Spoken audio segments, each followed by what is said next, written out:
पुण्यापासून अवघ्या 25 किलोमीटरवर असलेला हा किल्ला फक्त एक पर्यटन स्थळ नाही, तर मराठ्यांच्या शौर्याचा जिवंत इतिहास आहे. हा म्हणजे आपला सिंहगड. समुद्री सपाटीपासून सुमारे 4,400 फूट उंचीवर असलेल्या या गडाचे मूळ नाव होते कोंढाणा. पण या गडाशी जोडलेली एक अशी लढाई आहे, जी आजही प्रत्येक माणसाच्या अंगावर शहारे आणते. इसवी सन 1670 छत्रपती शिवाजी महाराजांचे विश्वासू सरदार सुभेदार तानाजी मालुसरे यांनी अवघड डोंगरी कड्यावरून रात्रीच्या अंधारात मावळ्यांसह चढाई केली.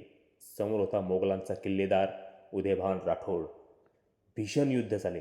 तानाजींनी प्राणांची बाजी लावली आणि अखेर किल्ला जिंकला. पण त्या विजयासाठी त्यांना वीरमरण पत्करावे लागले. ही बातमी ऐकताच छत्रपती शिवाजी महाराजांच्या तोंडून शब्द बाहेर पडले, गड आला, परंतु माझा सिंह गेला. आज सिंहगडावर तानाजी स्मारक, राजाराम महाराजांची समाधी, कोंढाणेश्वर मंदिर, अमृतेश्वर भैरव मंदिर, देवटाके, कल्याण दरवाजा आणि तानाजी कडा पाहायला मिळतात.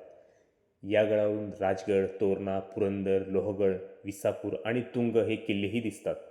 सिंहगड म्हणजे केवळ दगडांचा किल्ला नाही, तो आहे शौर्य, बलिदान आणि स्वराज्याचा इतिहासाचा अभिमान. जय शिवराय.